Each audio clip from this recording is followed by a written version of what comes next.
Coming up on MilCyberSync, it's a race. The Air Force weighs in on how to best invest and execute the JADC2 strategy. Also ahead, the Army is aiming to synchronize synthetic training environment capabilities. Those stories and more, so get ready to get in sync with MilCyberSync. You're watching the MilCyberSync podcast with Nick Thomas and Layla Gulen. Hello and welcome to the MilCyberSync podcast, reporting on the latest events happening in cyber news. I'm Layla Gulen with your host, Nick Thomas. Hi, Nick. Hey, Layla, how are you doing this week? Doing great. Hey, just a reminder, if you're listening to us on your favorite podcast app, make sure to like and subscribe. And if you're watching us on our YouTube channel, click on that notification bell for all our latest posts. Also, if you'd like to donate to the MCPA, it's easy with Amazon Smile. If you go to the link below, you can start shopping, and a portion of your purchase goes to MCPA at no extra cost to you. Plus, we're proud to take part in the world's largest and most successful annual workplace charity, the Combined Federal Campaign. Our CFC code is 10386, and we appreciate your support. All right, and with that, let's get to the latest news. Program Objective Memorandum is the Pentagon's fiscal year 2024 five-year spending plan, and the Air Force says it's convinced the budget request will include a significant boost for technologies related to information warfare and the substantiation of DoD's Joint All-Domain Command and Control strategy. JADC2's foundation lies in a zero-trust strategy in order to slow adversary penetration of military networks, as well as longer-term goals for advanced protection. But mastering information warfare isn't the end goal for JADC2. DoD expects to prevail on future battlefields like intelligent warfare and leveraging AI. In fact, the DoD's Zero Trust strategy and roadmap will guide the department to target-level implementation by fiscal year 27 and beyond. Target-level capabilities will establish a required minimum set of ZT capability outcomes and activities necessary to secure and protect the department's data, applications, assets, and services, and manage risks from currently known threats. Beyond fiscal year 27, DoD will continue to work towards advanced zero trust for select DAAS, incorporating the full set of zero trust capability outcomes and activities that enable adaptive responses to cybersecurity risk and threats. Nick?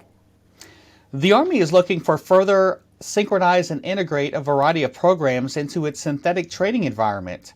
The goal of the STE is to provide a cognitive, collective, multi-echelon training and mission rehearsal capability across multiple training domains. They expect to do this by converging virtual, constructive, and gaming training environments into a single environment and lean on industry to provide best practices relevant to the implementation of an enterprise architecture and more. Responses to the request for information are now due January the 17th. Layla? In fact, the military and industry overlap so much that the term military-industrial complex is common parlance. However, the dynamic has historically been mostly one way in the sense that once technology is turned over by industry to the military, industry moves on to developing more technology while the military operates whatever's already on the shelf. Joint All-Domain Command and Control, or JADC2, has a potential to close this loop once and for all by creating a dynamic for industry to be both the predecessor and operator of the technology, with the military mostly serving in the role of providing guidance and legal authorization for use cases. The Army calls its version Project Convergence, the Navy calls it Project Overmatch, and the Air Force the Advanced Battle Management System. JADC2 promises to ensure that elements of all organizations, products, and functions can share data and coordinate. Well, industry will not only build JADC2, but it will also accompany it into battle. Nick? Army ROTC cadets from the Richmond-based Spider Battalion got to participate in a discussion covering leadership principles and trends in the Army signal and cyber career fields. The discussion was led by the Director of Cybersecurity OCIO, Major General Jan Norris. General Norris examined how robust recruiting and selection, training programs, digital career models, and partnerships with academia and industry will build a digital-ready, adaptive, and innovative workforce. The Spider Battalion is dedicated to commissioning high caliber and diverse future officer leadership for the U.S. Army from the University of Richmond and its partner schools. Layla?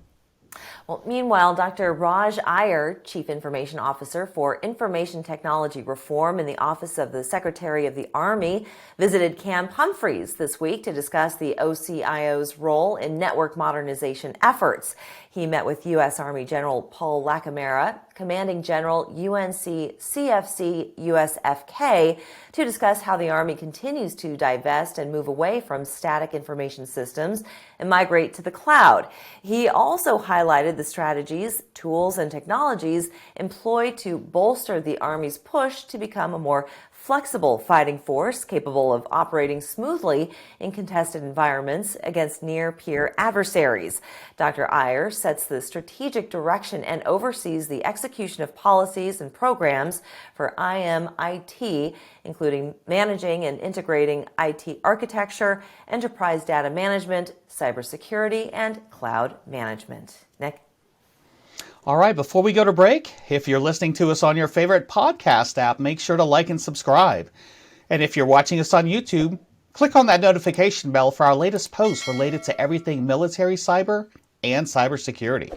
When we come back, Lockheed Martin's Army cyber training platform goes civilian. We'll have that story and more after the break. Now, please enjoy this message from one of our sponsors. Today's network and security monitoring solutions are vulnerable to overload situations that lead to decreased visibility and undetected intrusions. Monitoring applications require hardware to keep up with real-time traffic analysis, making it complex and costly. Your security monitoring solutions may be unable to keep up during cyber attacks or traffic spikes, making intrusion more likely. A new approach is needed to increase network protection and visibility. Axellio simplifies and streamlines your network monitoring for critical security, network, and application analysis. Learn more at axellio.com. Welcome back. Lockheed Martin will train 17,000 remote U.S. Army civilian employees on security readiness. The defense contractor will supply the Army's civilian career management activity with its new mission readiness and reporting platform, or MR2. Lockheed Martin is pairing with third parties, including IT consulting and training firm Ultimate Knowledge Institute and cybersecurity business Ares Security, to provide web-based training tools. MR2 can be scaled to serve industries like healthcare, education, and commerce, which might be handy given the state of security attacks on those particular industries. Nick? Our neighbor to the north has launched its long-awaited Indo-Pacific strategy, outlining spending of more than $1.5 billion to boost military and cybersecurity in the region. Canada's plan would tighten foreign investment rules to protect intellectual property and prevent Chinese state-owned enterprises from snapping up critical mineral supplies. Canada seeks to deepen ties with the fast-growing Indo-Pacific region of 40 countries, accounting for almost $37 trillion in economic activity. Canada's outreach to Asian allies also comes as Washington has shown signs of becoming increasingly leery of free trade in recent years. Layla? Well, Israel has a new cyber defense training school. They'll be taking students as young as 18 and turning them into special technology experts. Graduates will go to all the technological units across the Army, from Air Force to the Navy and the grounds forces. With more than half of all soldiers who are women, there is also a women's preparation course. Demand for tech in the Army has more than doubled. According to Israeli military experts, the next big threat is with Iran. The school will train more than 1,500 students a year in all high-tech fields, including data center management, cloud center training, programming, and software engineering. Nick? And finally, AvengerCon 7 returned for a hybrid in-person and virtual event this week. The event is hosted every fall by Maryland Innovative and Security Institute, also known as MISI. Training sessions included an introduction to reverse engineering, upgrading the privacy of Android smartphones, rapid prototyping of machine learning solutions, and an Elastic team captured the flag event. AvengerCon is both space for people new to InfoSec community to have a beginner-friendly area to see and experience the wider community, and also allows the more experienced participants to come together.